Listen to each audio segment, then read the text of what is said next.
Um, yeah, so you're saying that, tell me the difference between smoke jumpers and hot shots, because I didn't know that those were different things.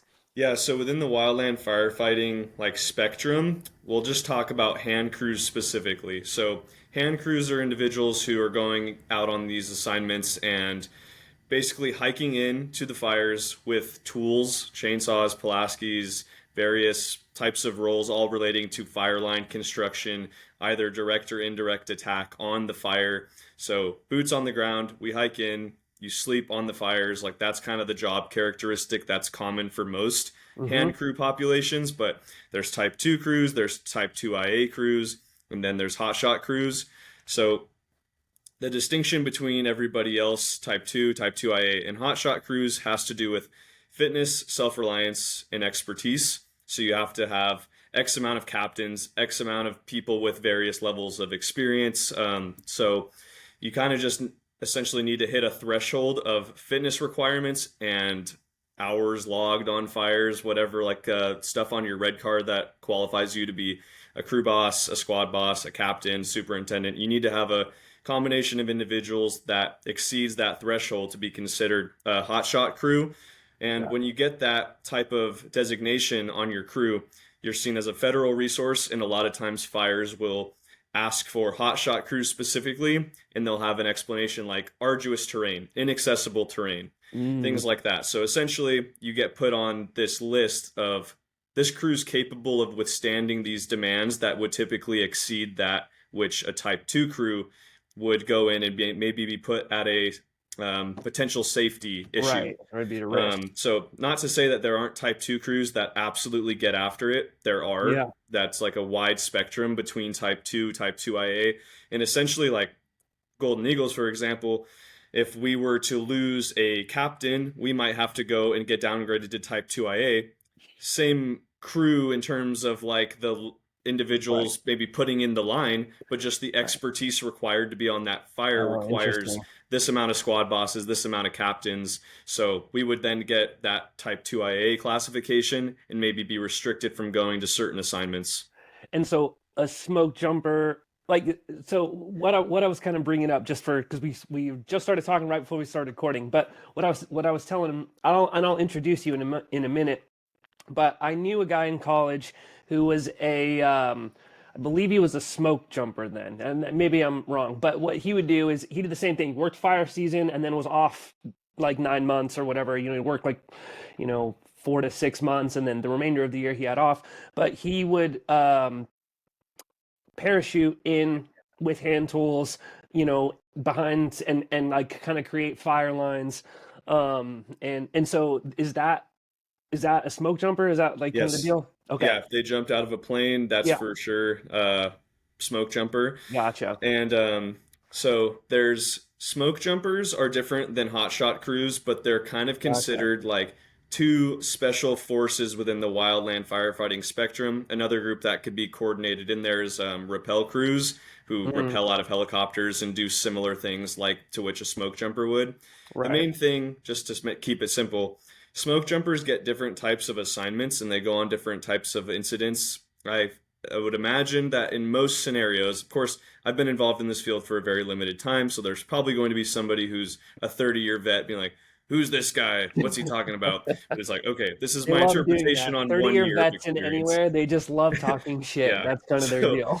anyways, I'm doing my best interpretation of my view of the scene. So smoke jumpers typically get called for like small incidents right when they start because there's easy access of getting them parachuted in these Mm, really remote areas where it's impossible to really get there on right. a motor vehicle, and it's like probably hard to get it. For example, in Alaska, there's not a ton of road systems where these fires probably go down, so it's easier just to fly a plane over, drop 4 to 6 people off to go and try and IA this thing, get it contained before it gets big. Those are the kinds of assignments smoke jumpers are probably getting more often than not because it's just a um, small operation, small numbers. That's why they're probably like a little bit more towards those smaller scale incidents, just because Gotcha. of the limitation of getting people up in a plane and getting them out there. It's just the idea of getting the most like savvy, experienced, gnarly workers out there to just plug in and get this thing controlled is kind of the objective there versus a hotshot crew.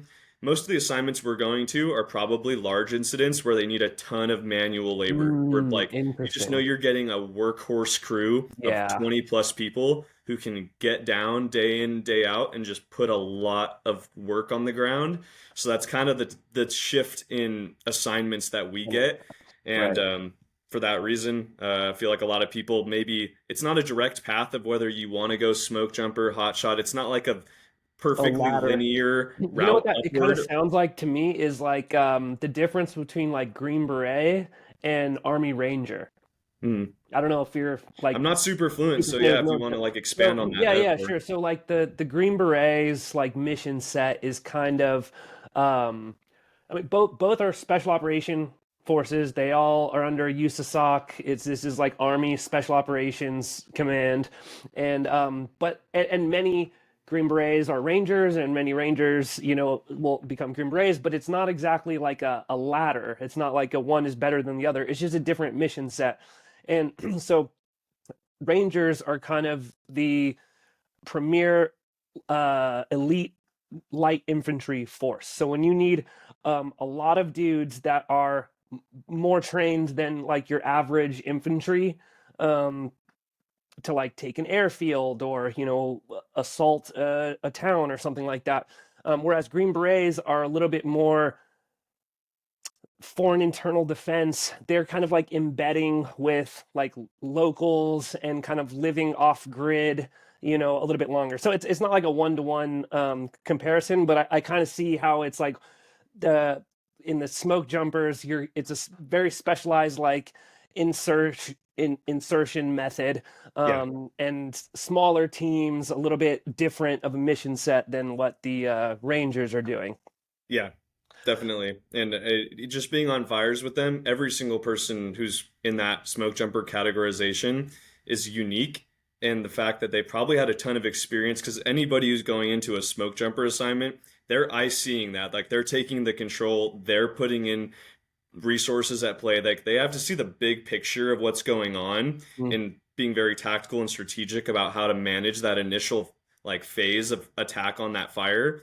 So they have to be very dialed with like the big picture view of how to operate this wildfire scene, which like right.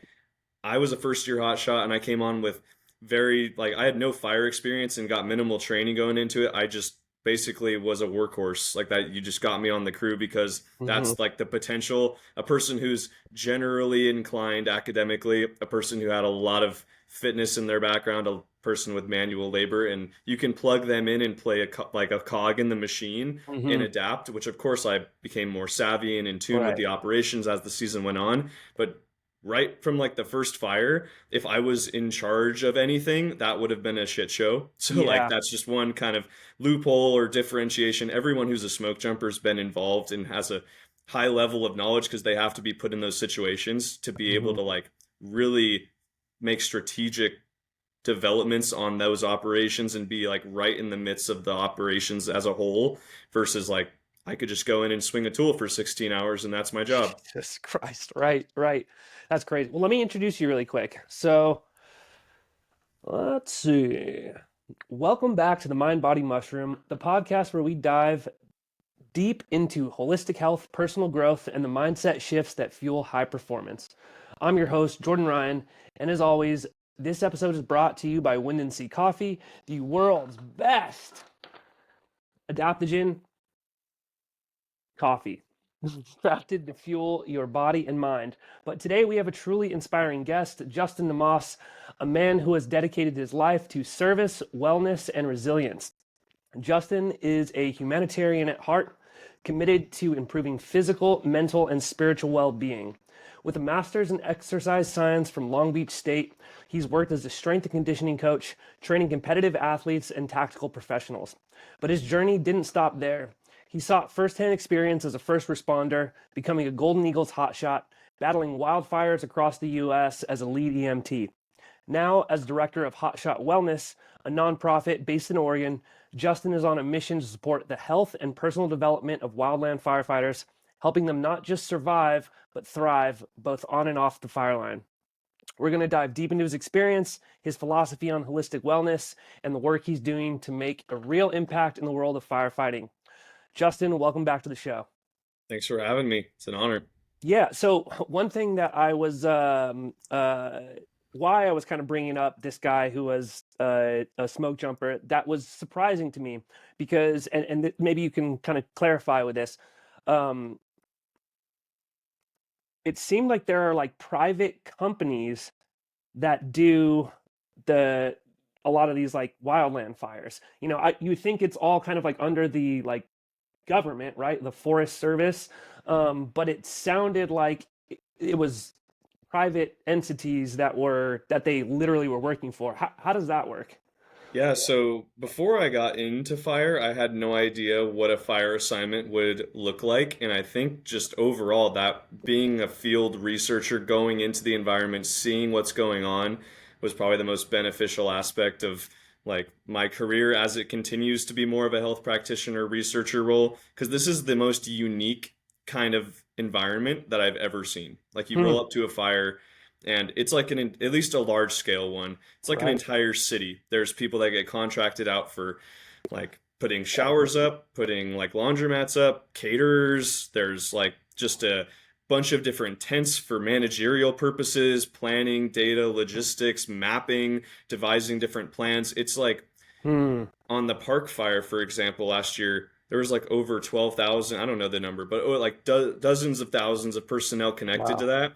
There's no way that the federal workforce alone is probably going to be able to administer all the pieces responsible for coordinating that kind of event. It was just like an entire city. Like we took up Wow. probably like a 20,000 square foot lot for all the crew buggies, all the logistical needs, and then you're driving an hour or two back to go tackle this fire. So like just overall, if you Hmm. don't live in like a very rural area, you're probably never going to see to the scale of an operation that a large fire like takes up.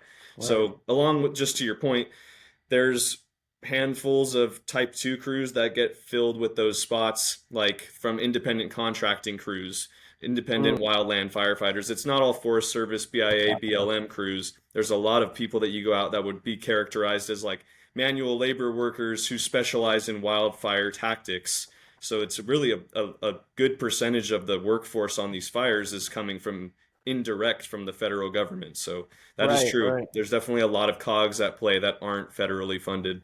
And who's like the lead, you know, force that's kind of organizing all this stuff? Is it federal or is it state or does it kind of depend on the fire itself or where it is? Like So yeah, it's location? definitely geographically dependent, at least in Yeah. California's case. We would go to incidents and it would either be like IC'd incident command system set up by CAL FIRE, and Yeah. then they would be working in coordination with federal workforces, or there's events that were like in I mean, pretty much every other event I imagine outside of California. This is again based on my 1 year of limited experience. It was mainly IC'd by a Forest Service individual. In California, I feel like it's a rare scenario where like it's a lot more even spread between Cal Fire and federal people who get to the event, see it first, get hands on it, and start deploying resources where they see fit. So yeah, that Hmm. definitely is a unique one for our state. I think most of the other fire incidences would probably ran by federal services, but I could be wrong. There could be other state agencies, but Cal Fire is pretty massive, and they got a handful of these assignments. Yeah, yeah. So take me back to your story. You know, what's kind of your origin story? You started in strength and conditioning and eventually made it to firefighting. So kind of walk me Yeah, through that. yeah, totally. So I guess it probably is worth mentioning just like how I got into strength and conditioning to start. I was coming from a spot in like my upbringing through the end of high school, leading towards the typical route of like an athlete, somebody who played football, wrestling, basketball, track, like just a lot of different like common sports, always kind of like with the blind intention of oh, I want a scholarship. Oh, that'd be sick to play in college. Like that's the route. That's the route. Like all my friends are in sports, and my whole life revolved around sports pretty much. Just from Hmm. sun up to sundown, it was like academics and sports and repeat Mm-hmm. forever. And I like You have a baseball stash. I definitely I feel like I get asked that a lot of like baseball Really? seems more common than That's anything funny. else. But yeah, That's football was funny. the main hope. And first play of the first scrimmage of my Oh senior God. season, one of those stories, gets Oh. tackled low, snaps my ankle, 3 months of recovery in a boot, all those scholarship hopes lost, and probably went through the first experience that I've ever had with, like, without knowing it, depression, just kind of a loss of Mm-hmm. identity, not Mm-hmm. knowing where to go from there. And that led into the route of like, okay, maybe I'll study something related that I can be involved in sports, and that led me to kinesiology. Mm-hmm. Explored a lot of various internships, got involved with like the physical therapy side, the OT side, chiropractic, explored these avenues for essentially just kind of blind reasons of rhetoric, like, oh, if you like sports, you should do these things. And I just Mm-hmm. kind of followed that. And fortunately for me, I had a decent level of a headspace at the time to critically think about what was making me happy. And I Mm-hmm. found strength and conditioning to be the thing that gave me the most optimism of a career, at Mm-hmm. least in terms of what I enjoyed studying, because at the surface, it's the shittiest career of like the most hours for the least pay, the least job security. Like, Right. even if you make it to the highest levels of like collegiate professional sports, you could get let go like that no Yeah. matter what. It doesn't, Right. like, the team could suck and it could be not your fault and you're out. It's like, this job sucks at its core, but I just liked studying it. The idea of human performance just intrigued me. So that is Mm-hmm. kind of what captivated me at first with it. And then I stopped in my foot tracks one day and kind of like looked at what I was doing. I was working at Sports Academy, had the opportunity to work with high level athletes on a very large scale at a very young age, and it was super cool. I was having fun, and it was like cool to be like saying it, like, oh, I'm working with pro athletes. This is sick. Mm-hmm. I'm like giving them the opportunity to go and like achieve their highest levels. Like, it all sounds awesome, but then like existentially, I knew, like, when I stepped back, like, do I really care about the work I'm doing? Mm. Getting a person to come in and get their vert an inch higher, get their 40.1 seconds faster. Like, what good am I doing with all this potential like services and knowledge that I'm acquiring? So kind of had this epiphany moment, and that was in perfect coordination with an opportunity that I had with Sports Academy to get involved with Ventura County's fire department and do Hmm. some more like training implementations, like program design, go out to their like tower and work with them and see their training. And I just fell in love with the concept of like, Right. shit, like human performance and first responders, like, this Yeah. is sick. Like, I have Totally. to get into this now. And that led me down the path that I did with my thesis of wanting to find a population in the first responder realm who was not really being given all these resources. So I like just was kind of searching around, like, not to say that any group of these first responders doesn't deserve the same amount of attention. I just noticed from a friend who gave me this anecdotal story about hotshot crews and how they're like, he just kept saying things like, oh, they're freaks. They're the endurance athletes of the first responder population. They like Totally. go out and they like, nobody knows about them. They're just out in the woods getting after it every day. And they just like chew tobacco and don't eat. And I'm just like, okay, what is going on? Like, I have to find out more about this population. And that, like, I would just started cold calling everyone, like just looking Mm. up north and south ops, going down the list, trying to get a hold of every superintendent I could, just sending out mass emails like, let me come hike with you, let me come hike with you, let me Mm. come talk to you. And fortunately enough, I got in contact with a couple different crews. The hotshot crew that I worked with for my data collections was the Royal Grande Hotshots, but pretty much Is that is in exactly Cali how or in Oregon? they're actually in the central coast of California. Okay. So yeah, I went out and convinced them to let me collect some heart rate data on them, and it was the most cool experience. Just like Mm. showing up, a bunch of these individuals just like had no idea who I was, had never seen a researcher come out, had never Yeah. like had anybody in academia even interested. So then coming out and like slowly kind of like I hiked enough so that I think they started to kind of trust, like, okay, this guy's getting after it too. Yeah. Maybe I'll like let him in a bit. So I started just kind of asking questions, prompting conversation, throwing out some performance tools and kind of gauging their interest. And I was like, there's something here. Like, I dig this. Like, I enjoy being out here. I'm in the mountains, I'm hiking around, just being of service to these individuals. And it kind of like sparked that thought of Yeah. driving this further. And it was solidified. This population was pretty much like, I don't know, at least on the small scale, not being given many resources, if not any, towards sport performance. Like, nutrition knowledge, very basic Mm. to none. like strength training, like the topic of resistance training was like foreign and obscure and not like being implemented. And it like the more I've gotten into the field, there's individuals that take advantage of these principles, but the majority of them, I would say, still abide by like tradition and Yeah. things that have just been implemented in past and aren't necessarily like wrong, but just you haven't seen and opened up your eyes to the gauntlet of sport performance tactical knowledge we've accumulated with other fields like Mm-hmm. military, police, fire over the last 20 years. Right, right. And what are the backgrounds of a lot of these hot shots? Like, are these like kind of good old country boys, or is it more of a traditional sports background? It kind of sounds like they're lacking some of that when before you came, but they're all freaks out in the field. So, you know, Yeah, no, it's a great question, and I'm still like piecing together like what is primarily like what consists of this demographic, yeah, but it's so diverse. It's probably the really, most diverse population I've ever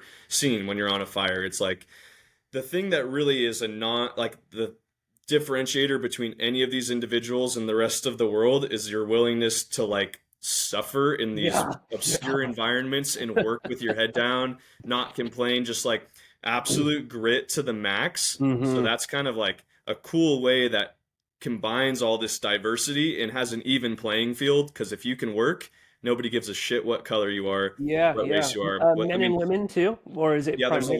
there's a lot Yeah. of women in wildfire, and Oh, it's a population that's grown exponentially, I'm sure, within the last cool. like decade or two. Um, but yeah, I mean, it's a pretty even playing field for the most part. When you like, there's of course select individuals that still like will have little things in the back of their mind make it harder for individuals, and maybe like just don't create like this amazing environment for inclusivity. But if you get down and you get after it, you will earn the respect of somebody your crew. So like Right, that's something that right. kind of seems to hold true in I most mean, scenarios. you're a white dude athlete, and just because you were coming from academia, they were kind of like, "Who is this Yeah. outsider?" Right? You know what I mean? Yeah, So, like they need to see like, oh, are you like some yeah, preppy little bitch who's gonna right, cry at like the right. first sign of like, okay, they just need to see that you're like one of them, like you can Yeah, endure the suck. yeah, But yeah, a lot of like previous sports athletes, but a lot aren't.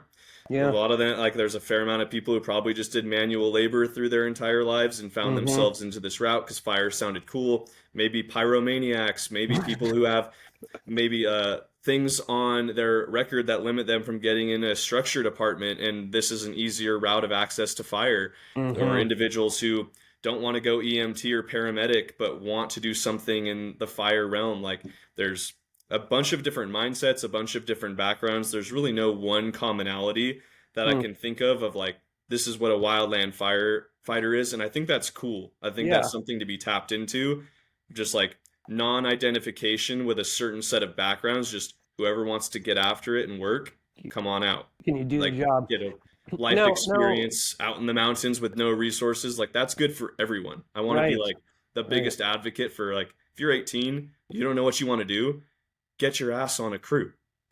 Totally. That's super cool. Now, okay, so I want you to walk me through kind of the process of, so let's say park fire, it's burning down tens of thousands of acres. They call you guys up. Kind of walk me through, like, how do you guys get deployed to this and what does that look like? Yeah. So we, for the park fire is a good example. We go on 14-day assignments typically, and sometimes that'll get extended into 21 days. So we'll usually have a day or two of travel in the buggies to get to that assignment, and then we'll get set up on the first day, kind of like just tie in with whoever's leading the IC system, get our radios all like hooked up, do everything behind the scenes to be like prepared to go into the fire assignment.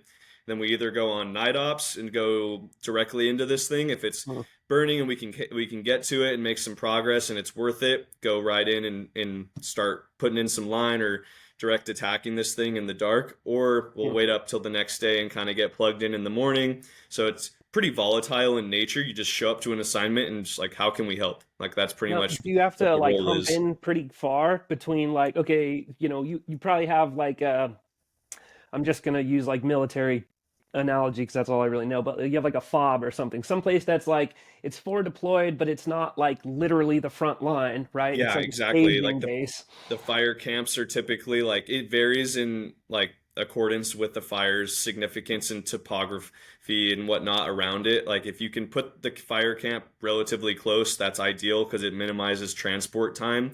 But unless you're spiked out where you just hike in and get all your stuff flown in to your spot and you're just camped out in that exact spot where the fire is, where the fire's edge is, where you're working, you're typically going to drive back out of the fire and stay in the fire camp area where you have Hmm. designated spots for people to set up tents or maybe sleeper units come out.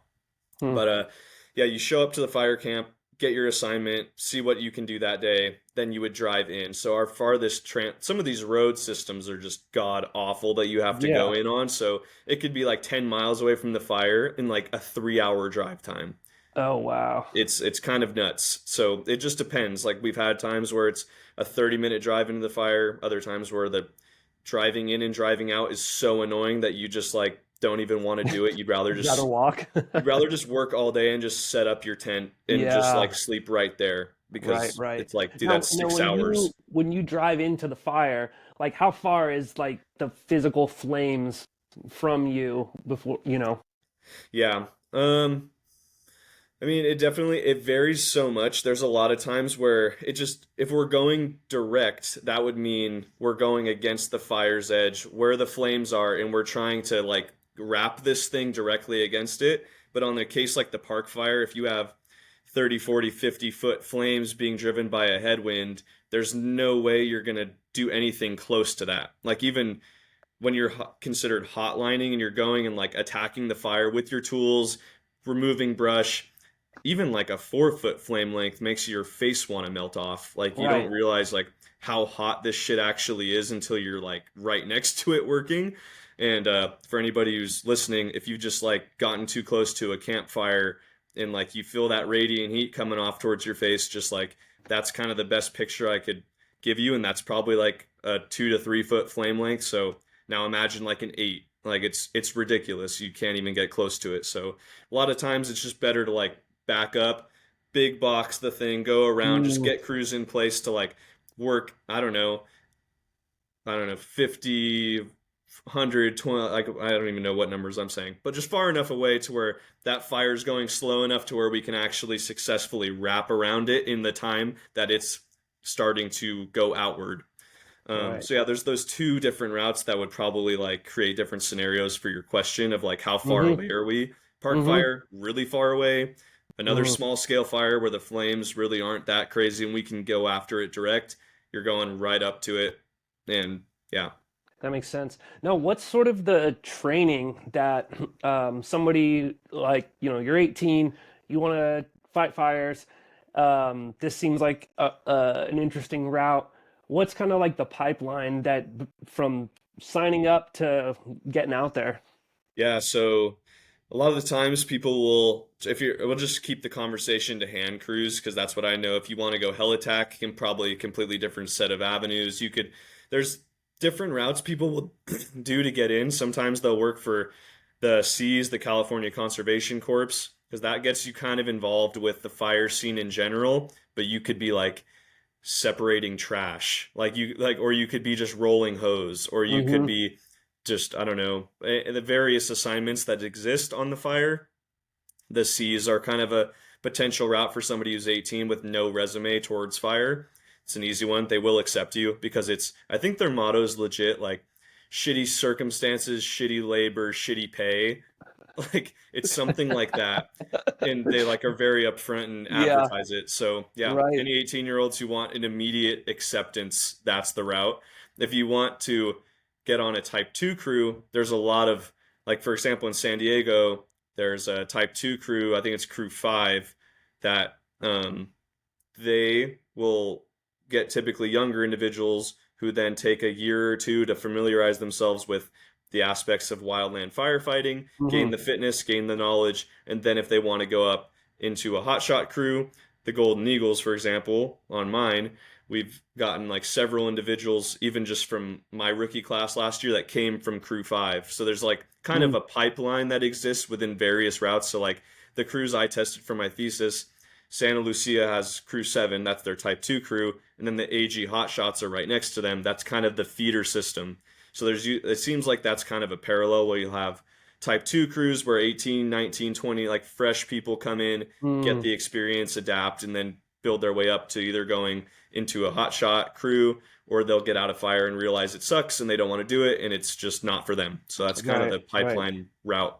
And so there's not really like a physical screening test or some Mm. sort of like athletic test that you take to see if you're up to snuff, or is it just kind of like, Yeah. yeah, So pretty much every crew has to do the BLM fitness assessment. It's like a 1.5 mile run, max push-ups, max pull-ups, max okay, sit-ups, like that kind of thing. yeah, yeah, And then if you have to pass the pack hike test, which is hmm, a 45-pound pack, 3 miles in under 40 minutes. hmm, So it's basically just you're not supposed to run. It's not supposed to be a ruck. It's just like a speed walk, and those are like decent ways to get a big observational view of somebody's hmm, fitness. It's not necessarily giving you all the tools, in my opinion, that you would need to be like hmm, that person's safe to be on a hotshot crew. But it's a right, starting point because if you're missing any of those prerequisites or you fall below those standards, that tells us a lot right off the bat. Like if hmm, you can't do that hike at that pace, it tells us a lot about your aerobic capacity as a whole. And hmm, if you're working at an aerobic capacity above 50% of what your max is, you're not going to be able to withstand that work for 12 plus hours. So it just gives right, us general traits, an assessment of where you're at from like an aerobic capacity standpoint, a basic muscular endurance standpoint, and just hmm, kind of piece together this like, is there anything that draws us completely right away? Oh, like you're a hazard. Like you should not be yeah, on these situations. right. You need to have these requisite things met. But going beyond that, there's certainly hopes in my mind that we'll be able to fine tune this Yeah, what as would you add? That's what I was going to ask you next. Is like, coming from your background, what do you see that's sort of missing in either the screening or in that initial sort of training component? so to be honest, my headspace when I was in like my master's program was super like human performance optimization, like going kid in a candy store of like, oh my God, we could do XYZ things and it'd be sick. We could do all these tests and get all these measurements and like you talk to people in this field and they're just like, slow down. Like let's like Yeah, not kick people out of their jobs. Like yeah, that's a because good that was, and I point. was like, oh shit, you're right. Like if I Yeah. make the standards and the standards have to be based on empirical evidence, and honestly Hmm. the BLM and the pack test have been around for so long. There's a Mm, lot of long-term data you can pull from, and I don't think there's anything wrong with utilizing those.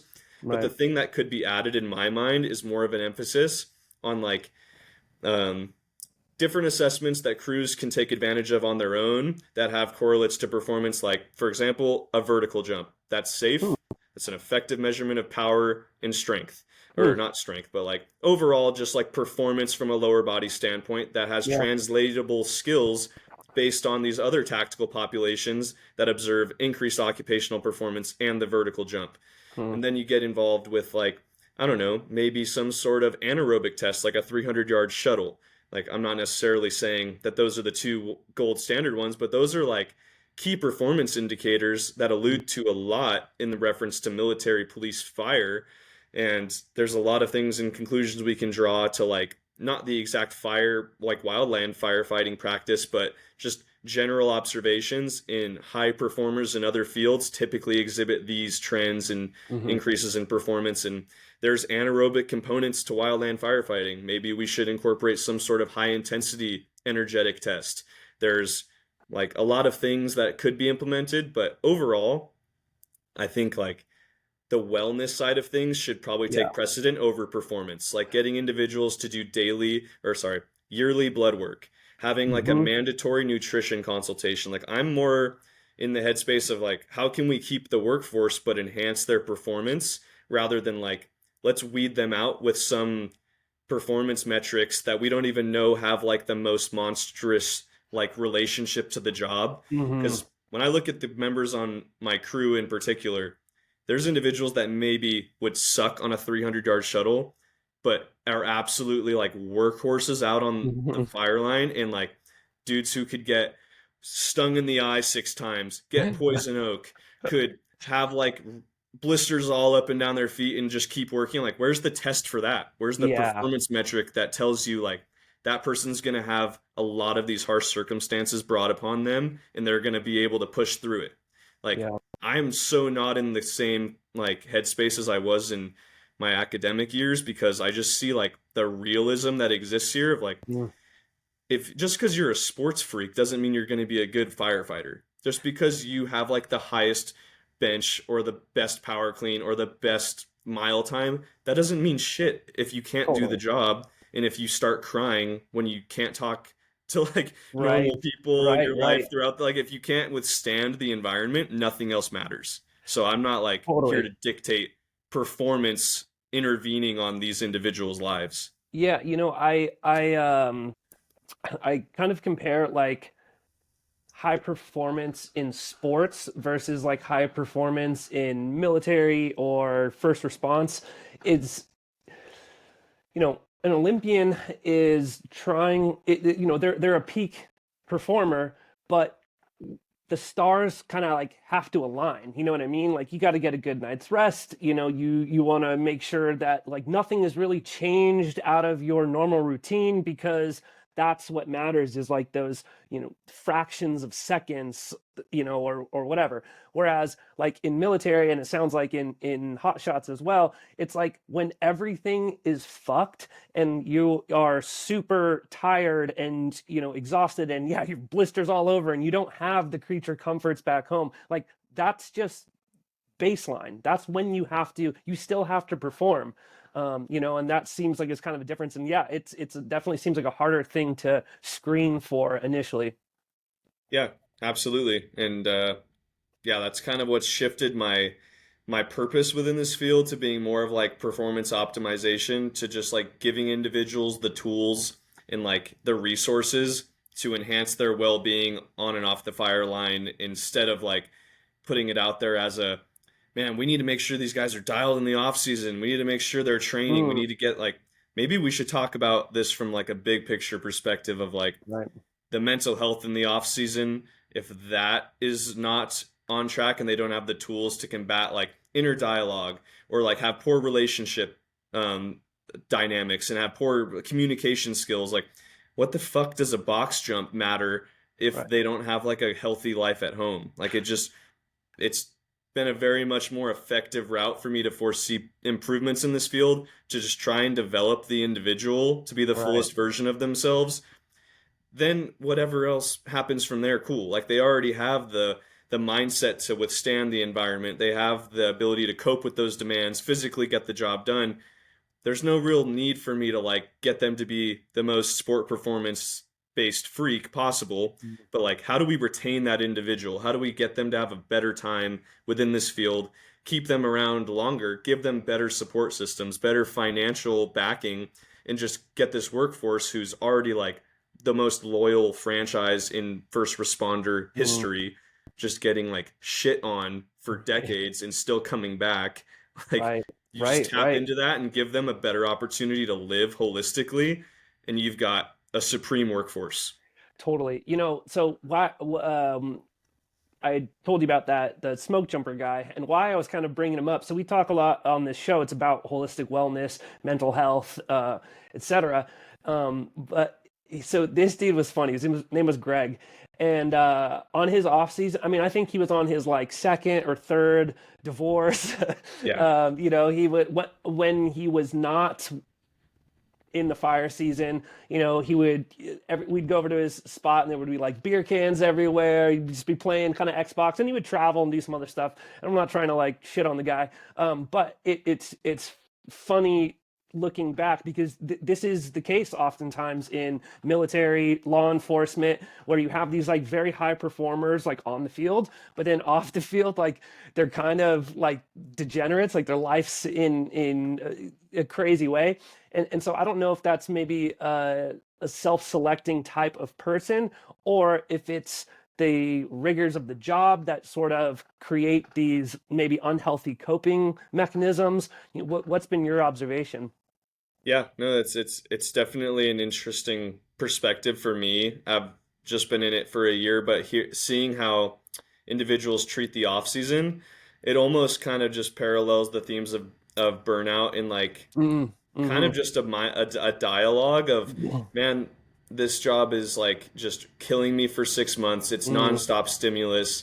It's the most like just overbearing nature of an assignment where like you can't escape it. For 6 months out of the year, you just have to be turned on mm, all the time. Because like mm-hmm. even if as soon as you leave for an assignment, you leave that station, no matter what happens, it's a volatile world. You have to be ready for things to change. So Yeah. that just creates this like you're constantly in sympathetic mode almost Mm-hmm. all the time.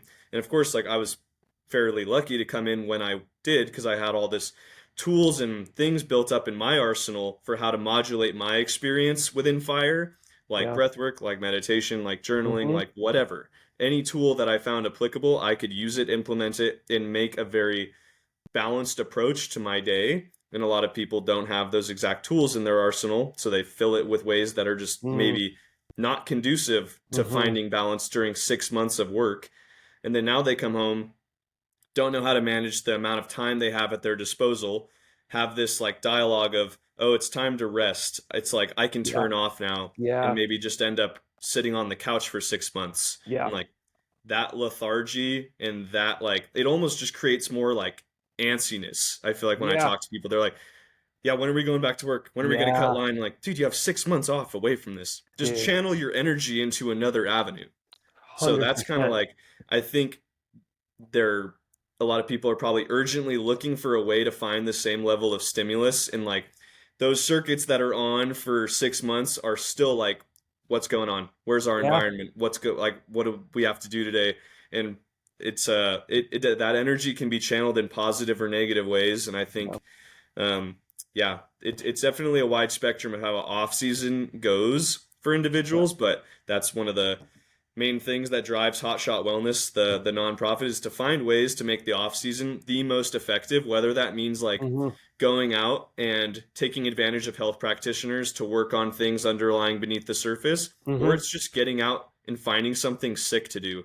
Just Mm-hmm. finding an activity that you can enjoy and get out in nature, distance yourself from negative self-talk or like this internal dialogue that's not serving you. Just it spans a whole spectrum, and I just want individuals to find some way to make their off season good for their personal development and overall well-being. So that Yeah. doesn't necessarily need to be anything in particular, but there's an immense amount of opportunity to grow during those 6 months, and I want individuals to have the resources and the Mm-hmm. knowledge to go out and explore those routes, whatever it may be. Do you find that the job itself takes like a big mental toll on the firefighters out there doing it? Yeah, 100 Yeah. percent. I mean, Yeah. I can't like from my position, it's very work oriented. Like when you're just starting Yeah. out, you're kind of like head down, working, fire line construction, prepping roads, like all this stuff is just like super physically demanding. Mm-hmm. And I feel like it's a similar trend probably with police, military, fire, where like as you advance up and you become more of like your skin in the game has to do with operations, logistics, the big picture of things, Yeah. less movement oriented, more mentally draining, more Mm-hmm. stress because you're in charge and making decisions. I don't Mm. have like any mental stress going into my Right. day some days because it's like, Right.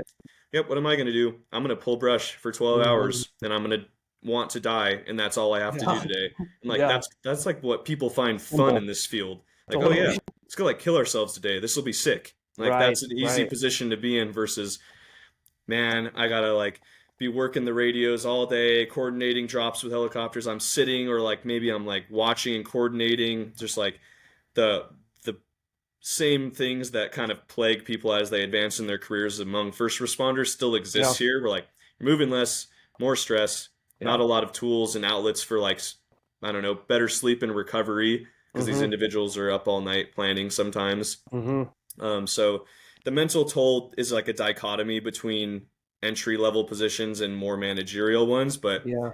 yeah, it's a overall, I think, a fair amount of stress that accumulates on the physical body, but more so even mental. Like anybody in Really. this field has very little problem with the physical rigors of the demands. It's like the time away from family, Mm-hmm. the lack of social networking, that maybe like harmful or toxic relationships that exist on your crew, the Mhm. things that you just can't escape, and it just keeps your mind racing all the time. It's like a perfect cascade of things to create like it, without the right tools, you're gonna run rampant in your mind all the time. Right, right. And then, like in military and law enforcement, PTSD and suicide like is a huge problem, and something that we've kind of talked about on this show is how many times like it's deep-seated like childhood trauma that, kind of manifests over time and as PTSD, almost in a way less so than the stuff that you're doing overseas. Is that a problem? Like suicide and substance use, addiction, depression, is that a big thing in firefighting? Yes, Yeah, the suicide rate for wildland firefighters is 3 times higher than the national average. I that's think so crazy, it's dude. the probably the smallest like overall first responder population. I think there's less than 40 federal employees that like exist in the wildfire industry, but per capita, I think it's percentage wise the highest rates of suicide. The rates of depression and anxiety are absolutely there. The substance abuse and just addiction realms are also like very at play. It's like almost kind of up in your face when you talk to people in this population. Everybody is on either like Zins all day, chewing tobacco all day. And it used to be the kind of scene where like I don't see it nearly as much and I haven't heard about it, but like decades ago, people were just getting shit faced all the time, like going, and I don't know how. I'm like dying on assignments and I haven't drank once, like in the last 10 months, and I'm still like, dude, this was the hardest thing on my body I've ever done. And I'm Wow. like performance optimizing to the Right. max. You guys are Right. like thinking of a hot shot like 30 years ago, not rolling out ever, not Yeah. stretching ever, not doing any off-season training besides hiking, and then just getting shit faced doing all this. Like there's some mental insane things to be observed in this population because none of that's coming from physical performance and genetic factors. It's like you just have a mindset that surpasses Mm-hmm. everything below. Like you're gonna get this done whether you're in the worst of shape, best of shape. It's nuts to see. But yeah, at the same time, that individual is like when you talk about depression, these individuals don't have depression in the same sense that the common world thinks of depression, where you're like Sure. in bed, can't get out of bed, Right. don't have the drive. It's like the exact opposite, where like they're just turned on, engaged, highly functioning, like just Pride. absolutely kind of like throwing everything under the carpet because they're filling their plate with Mhm. like running for 8 hours a day or like just doing absurd amounts of work. Like everybody, when you talk about like why you missed the season, I think it's because now you're left with your thoughts. Now you're Mm-hmm. left with no stimulus or no Mm-hmm. workload. And it's like that's what left you with happiness during the season because you Yeah. could turn everything beneath the surface, all those childhood traumas, all the moral injury, all the poor like relationships that you've been a part of, all the like negative self-talk on yourself. You don't even have time to think about it if you're working. So Yeah. that's one main dilemma that's allowed this population to be like excelling on the fire side of things, but just continually getting like just in a poorer and poorer mental health state through the lifespan. Mm. And how old are some of, it's obviously like 18 and maybe some of the more junior guys are like 18 to 20s, but do you see like 45-year-old dudes out there on the fire line? Wow. And There's they've been a doing this in my forever. rookie class, Yeah. one of my best friends on the crew is named Juan. He's a 42-year-old rookie. Oh my God. I love the guy and I like laugh at him because he's like he was the dude who on the rookie class would be like up at 4 a.m. wiping down the buggies, ready Wow. to go like stay like he just didn't come from a background of like performance or anything Yeah. and like I don't know he like trains like at the same time like the dude's gonna run a marathon this week but then I see his training we're in the gym today and the dude just did like 400 burpees. Like, Oh my if I'm training God. for a marathon, I'm not going to do, he just does things that I wouldn't picture in my sport science head, but I'm like, who am Wow. I to tell this guy who's like at the same time I look at him cutting line and he gets after it and has no issues, Yeah. like how he should be doing his training. If you want to do Right. 400 burpees and fuck yourself off because Yeah. it's fun, you should go ahead and do it. And Right. like Right. just let me give you the tools to leverage your situation and like maybe throw a couple cool food items you could throw into your plate or like Mm-hmm. just maybe you roll out today because your Achilles started to get aggravated. Just kind of like Mm-hmm. supplementing them, but not totally reorienting what the like culture of this community is Hmm. with being so obscure and abstract. Like Yeah. our first saw best like hiker on the crew arguably, and the dude is small, like 150 pounds max, like 5'8", but has a heavy saw on his shoulder, Mm-hmm. heavy pack, and he fuels with bangs and Pop Tarts non-stop. And he can go and pull trigger and work for 16 hours with the saw and never be So tired. Like, wild. who am I to say, no, Yeah. cut out all your Pop Tarts, all your bangs? It's more like, it's just like give you the things that give you happiness, but scale it to where it's not going to create a health detriment for you 20 Yeah. years from now. So Right. kind of Right. just like that's the role that I see performance in this population having to coordinate. It's like Mm. not redirecting, just like kind of enhancing and like providing options to like keep what they're doing, but within reasons where it doesn't become destructive for them. Yeah. Yeah. Now tell me about your nonprofit. How does that kind of tie into your mission? Yeah, so Hotshot Wellness was originally founded by one of our partners, Jason Leeper, who was in charge of the social media page for Hotshot Wellness when it first started. It was kind of just like a page for fitness content to be up there, health content to be up there, all catered towards the wildland population.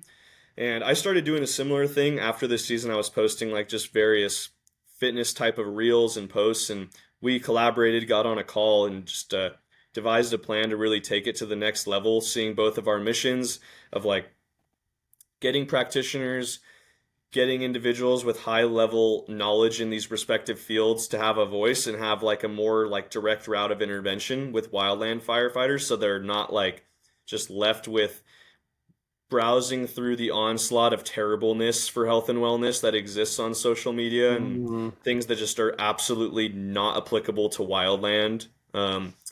So that was kind of the overarching like thing that spawned this idea of we need to make this professional, we need an organization approach, we need to go large with our Mm-hmm. like reach. So then the nonprofit idea kind of came into our head. We put together this idea for a wellness summit and we just Cool. like word of mouth, small scale, like we just became a nonprofit and had no funds. We were able to kind of gather the most jam-packed list of speakers possible for Wildland.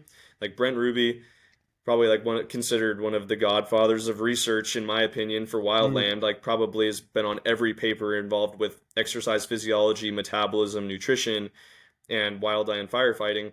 He was more than willing to come on and talk about it. For all these people did it for free just because they love Mm. the concept, want the services to be out there, and we just kept adding more and more like bombshell type of speakers, like the head honchos in their respective fields of like mental health, resilience, physical training, dietetics, research, like just created this star-studded lineup out of nothing. So that was like our first real big project as a nonprofit, and it was pretty damn successful. We were able to Mm. get a lot of reach, put out a ton of quality resources. All of the lectures were recorded and put on our website for people to view for free at their disposal. So it was kind of like the first big home run for us. And we're like continually developing new initiatives. One we're really excited about is an sorry, let me get it right. The Wildland Adventure Resilience Program. So that's like a new initiative that we have where we're coordinating with existing organizations like you've probably seen all over the veteran community where like you get Mm-hmm. people out doing activities in the outdoors, bring on some like cool, enticing activities to do, and Yeah. then you coordinate with practitioners, mental health professionals to like facilitate conversations, engage in these practices that maybe would have been viewed as like therapeutic, but now it's just being viewed as like let's just go do some sick stuff and Yeah. talk about our like issues. Let's just get Right. together. It's just a bunch of people have gone through similar stuff, just getting stuff off their chest, have an open and safe environment to like just chat it up and not feel like you're burdening anyone. So that's kind of one of our big next initiatives we're stoked on. Huh. Um, So one of And those, what for type example, of things are people like opening up about? Like when you kind of create that space and allow people to, talk about their issues, what kind of issues are you hearing brought up?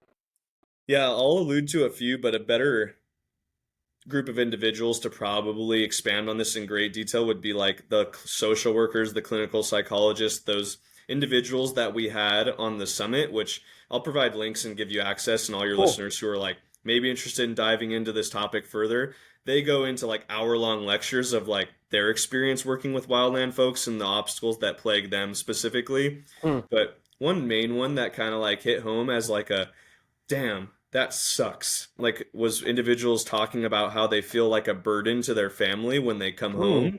Mm. And I was just like, shit, dude, that's like you're gone for the whole season. You miss your kids, you miss your wife, but then like you come home and it's just like the dialogue that they alluded to was kind of like, man, Hmm. everybody's like pissed off when I'm around. Like, I'm not like the best communicator. I'm like creating stress on my family. Like, do they even want me Mm. here? And I'm just like thinking in my head of like that person's year sounds so tough. Like to be Yeah. going through this 6 month period where you don't get communication with your Mm. loved ones. You're trying your best to like maintain and optimize those relationships maybe, and then like you finally have the opportunity to come and see them and be home for a significant period of time, and it's not like being capitalized on. Mhm. And it probably could be capitalized on with just the right conversations with these mental health professionals, the right Mhm. strategies, the right tools to bring to conversations, a Mm. different headspace, different techniques to like bring down your arousal levels or distance yourself and be a more effective communicator. Like all these amazing empowering tools that sound like abstract to people Mhm. who haven't like adventured down that avenue. Right. I look at it like a sport performance scientist of like, if this is going to help my it's going to help my professional skills, it's going to help my quality of life, it's going to be just a constant positive feedback loop if I Mhm. invest in my mental health. How is that not like the most priority in my training this off season? How am I Totally. going to rationalize trail running for 7 hours a day and not work on my communication skills so I can be a better partner, a better Mhm. father, mother? Like, if like that's the best performance enhancing drug on the planet, is just digging your life. Yeah. Like just Yeah. having a really solid relationship with your Mm. training, with your job, with your activities outside of it. I don't give a shit with your what your max strength is, what your max Mhm. power is, what your like aerobic capacity is. If you don't enjoy what you're doing, what does it all mean? Mhm. Yeah. Wow. And where do you kind of see this organization growing into? I see it being probably like I'm very optimistic, and we're a small scale organization, but I see it redirecting how individuals in Wildland view health and wellness.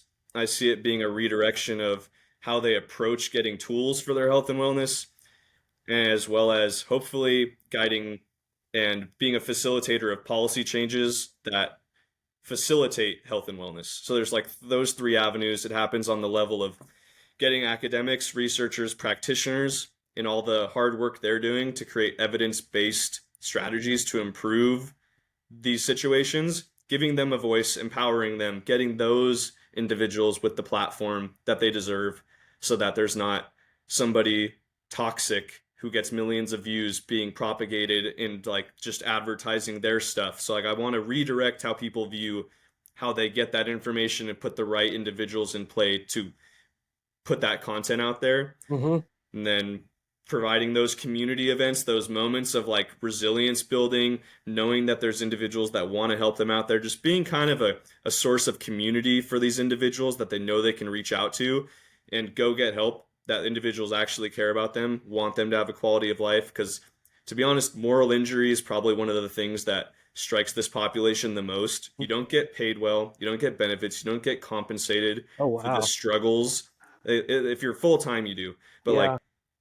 that change is slow and you can't depend on it. But just Yeah. showing individuals like there are organizations and people that care about you would go a long way, because you don't get compensated with like the necessary, I don't know, things that this job should provoke with the drastic health, mental and physical health tolls it takes. Mm. So that's another just side hope for me of just like creating a positive influence in how people approach this job, knowing that there's like a little bit of a moral uplift and like an uprising of people that want the to be benevolent and do right by them. Yeah. But Is this yeah, one of the and only organizations like this? no. So that's like one cool thing about Hotshot Wellness is like we don't necessarily want to reinvent the wheel. There's a lot of cogs at play. There's agencies with really great health and wellness tactics and funding and put on cool events. There's other nonprofits that are not federally funded that other do other amazing things. Like FUSI just put on the Firefighters United for Safety, Ethics, and Ecology. They just put on the most cool event. It was like firefighters going to a Zen Buddhist monastery and they were doing like ecological fire practices, forest management, and then meditating with monks. Oh, wow. That's fucking Yeah, epic. yeah, Like more so sick. events like that need to happen. So Totally. it's not like, oh, Hotshot Wellness needs to provide everything, needs to recircuit how this whole field is approaching this topic. It's just Hmm. we want to be the entity that can support and just accelerate the growth of everyone Hmm. else. So like individuals and like organizations like FUSI, if we can assist them with social media presence or getting them plugged in with crews, like any way we can assist them, cool. Then Hmm. there's the US Hotshots Association who provides educational scholarships to wildland firefighters. They donated over like $50,000 in Wow. scholarships, giving them a platform and like uplifting them, another cool opportunity. And then there's other organizations at like the federal level that have a lot of time invested into like making sure research is going towards various fields, and we just kind of want to be like that central hub of resources where like Yeah. everybody can come, everybody can get connected, and we're just going to make sure that this information gets to wildland firefighters and is being used and assist your efforts. So we want to put on our own initiatives, but at the same time, we just want all these other programs and organizations to have like an added sense of like we have help. We can contact Hotshot Wellness and we can scale this thing to the max. Like let's go to them Hmm. and let's partner. Let's collaborate. Let's figure out how we can magnify this project or this initiative, this goal. Wow. Yeah, I think it's so cool that, because sports is really where all of the money and all of this, research and education and everything's going into, and it's like you say, it's going into, adding an inch to someone's vertical or shaving off seconds in a 40-yard dash. Whereas realistically, like, what is the purpose of improving these things? And I love that when it's being applied to, military, law enforcement, first response in all kind of aspects, because that's really where it matters, dude. It matters so much more than, getting the Bengals another field goal. You know what I'm saying? Yeah, So I think no, what you're exactly. doing is super important. And to that point, that's why our partnership and collaboration with university entities becomes so Hmm. crucial because you have this like insane workforce of researchers in postdocs, in doctoral students, in fellows, in master's degree students, just an entire gauntlet of people who need to do projects, need to do research. And when I was in my program at Long Yeah. Beach, I was finding like when we would be sitting in class hearing about people's projects, over 90% of them, I could automatically tell no one gave a fuck about what Hmm. they were studying, Hmm. had zero like passion towards it of like this is going to change even if it was like Right. oh man, Right. I like grew up wrestling and I really want to enhance the lives of the rest, go for it. Yeah. Everybody needs help. That's no Right. problem, but it's Right. like come at it with some sense of like what's my end Mission. goal with this? Where does Purpose. this like become a critical building block for other research to kind of take place in Mm. and go off of? Yeah. Nobody had that. Yeah. Not saying nobody, but like a large portion of students at like 20 years old, 22 years old, how could you? Maybe you haven't Yeah. even like thought about these. Like I had a very Right. unique upbringing and background and set of circumstances that led me in the position to think the way I do at a younger age.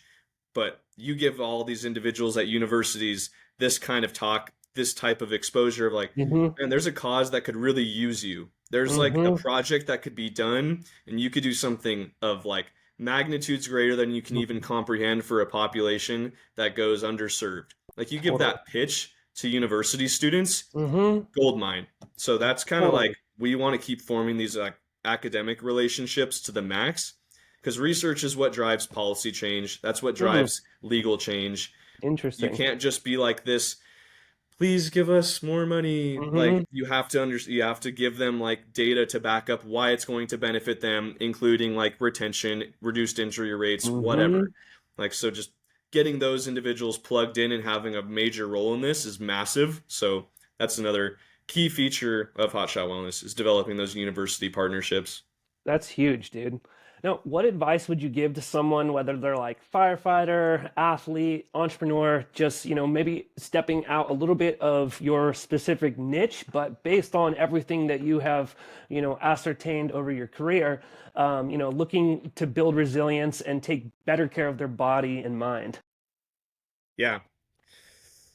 I would say the first step towards like the thing that led me to the most success was solitude. Like having some Mm, sort of practice that you can engage in or get outside of your norm that just gives you time to think, whether mm, it's like putting your phone away in a place where you don't have access to it for 5 hours and you're going on a walk. Like, even if it's like you have minimal time for this in your unique circumstance, dedicate a mhm. portion of your day to being bored.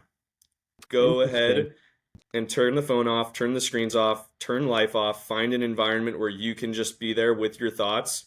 And that essentially kind of like that's not going to solve any problem. It's just Hmm. giving you kind of like the foundation to build off of where the Yeah. next steps can happen, where you can actually have like an organic thought and not be like provoked by societal things going on all around you or like, oh, I need to check emails. Oh, I need to do this. I need to go to the grocery Oh, store. shit. Just like you need to kind of veer out of the conceptual way of living and more into one that's just maybe a little less attuned to you, a little more abstract.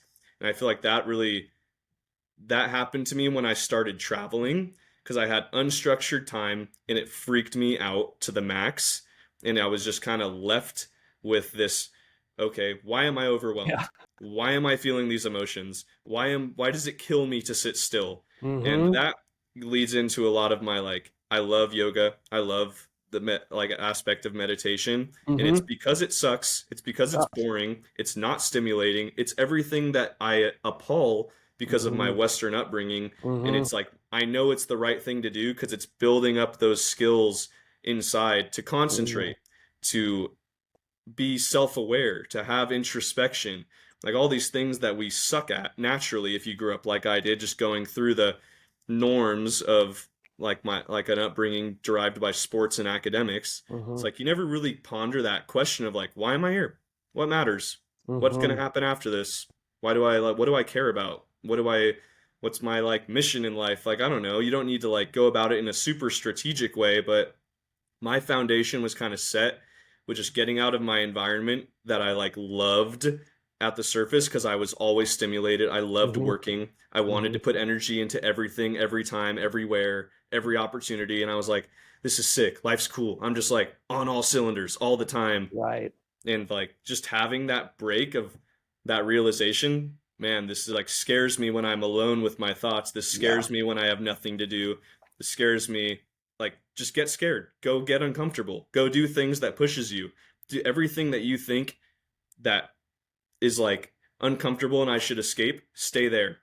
Yeah. Like that's Yeah. kind of the baseline advice I'd give to anybody looking to add that layer of thought to their life and just take it from there. Everybody's path is super different, but if Mm, you just spend time with yourself, away from the phone, away from the devices, away from toxic relationships, you'll find that path eventually. Just keep exploring mm. it.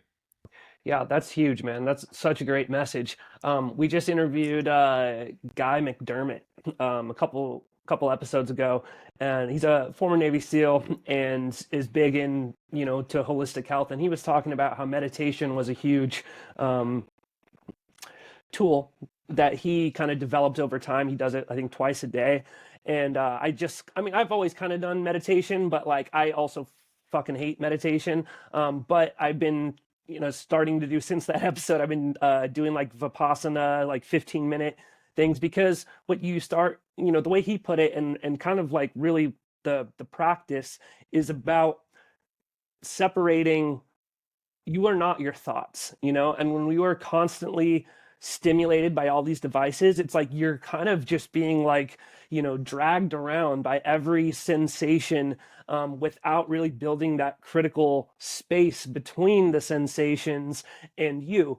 And in that space, that's where you can kind of not be so reactive to, oh, someone cuts you off in traffic, I'm pissed off, whatever it is. So that's it's nice hearing you say that, because that's something that, a lot of these top performers, it's a similar trait that they're trying to build. No, exactly. That's 100% true. And I always am like hesitant to like say, oh, you should meditate, because not every meditation is the same. There's a Yeah. million ways to do it. Everybody's going to be receptive and find something that is like that they end up digging. Mm-hmm.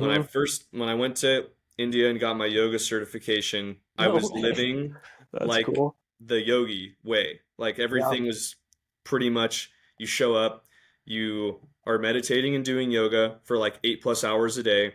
You're Jesus. eating the yogic lifestyle, just straight like plants, lentils, like just going and diving in. Yeah. And everybody asks like, "Oh, was that like the most insane experience? Did you take like were you like mindful? Were you enlightened?" Hell no. That was the worst 21 days of my life. I just finished a graduate program where I was like cogs turning all the time to Hmm. like, now you're telling me just to sit here in lotus position and meditate for 2 hours. Like that just wasn't successful at all. And it was like the perfect realization I needed to see like, wow, I Mm. suck at this. I should keep Hmm. expanding. But that Yeah. was like the worst experience Yeah. overall in terms of like building a meditative practice. I Mm. had zero successful meditations all Hmm. 21 days. Hmm. Like, because it was Yeah. all the same, just Right. sitting. Like Right. we would do like different forms of cleanses, different forms of meditations. None of Mm. them resonated with me. And you know Mm. what does? Going out and sitting on a surfboard and Hmm. staring out at the horizon, Yeah. that does the exact same thing for my mind, and it allows me to do it in a way that is like receptive to me. I get a lot of benefit from it. I feel rejuvenated. I dissociate from life around. I like get out of the Mm. conceptual frame of mind that I want to gravitate towards. So Mm. who's to say what's wrong if it gets at the same root cause? So it's just Totally. kind of like exploring that avenue and provoking the thought of like, you need to find something that gives you that tool, whether that's playing chess, going on a walk, spending time with your dog. I don't care. Like Yeah. it's just something. So Right. it's a Right. it alludes to a deeper concept of like there being a ton of ways that you can get at the same root cause, and Mhm. whether whatever your religion is, whatever your ideology is, that similar theme has been found across every probably lineage that's existed as humans for a reason. Just Mhm. continues to be repeated as you look through historical texts and biblical texts. Mhm. Everybody's got a form of meditation, whether it's prayer, whether it's meditating Mhm. itself, whether it's going out on a giant trek with your boys running for 100 miles. Like I'm sure everybody found a release at some point through the human evolution, and now we just have to kind of find one in ours. We're in a very niche, novel world. Mhm. Humans haven't existed like this for far too long. That makes sense why there's such mental and physical ailments and illness that Mhm. exist. You just need to find a way to kind of counteract that new environment with your own biology. Wow. Justin, this has been such a great conversation. You want to let everyone know where they can find you, how they can support your nonprofit, and connect with you offline if they have questions. Yeah, no, totally. So, hotshotwellness.com is our main website. My email is justin at hotshotwellness.com, and I'm going to send you resources. Cool. The Instagram page is at Hotshot Wellness. So, if you're interested in, if you have audience members who want to collaborate, who have like organizations they want to throw, we're looking to partner and like coordinate with a Cool. lot of existing groups. So, if you have any listeners who are like, oh, these people should reach out to them. Like I could see there being such cool crossover.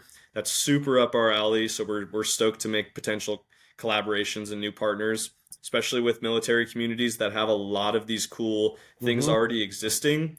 A lot of outdoor programs, a lot of like PTSD related services. So yeah, I'm eager to get involved with the veteran and military community because these topics have just been expanded on for much longer than the wildland world. So Hmm.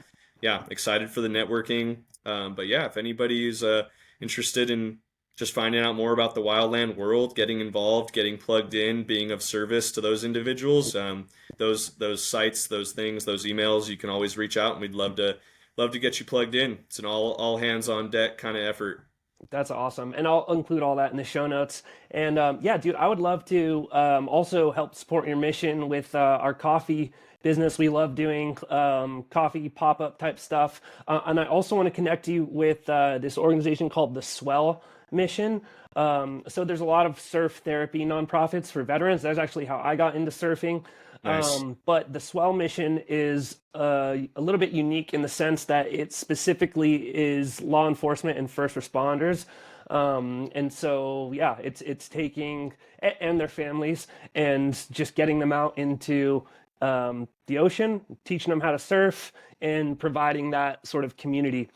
Funny and So, yeah, dude, that's so funny how much crossover there's between us. I've been yeah, doing surf therapy for like 5 years with like AWOW and Jimmy Miller and like all these sick. first responder surf therapy things.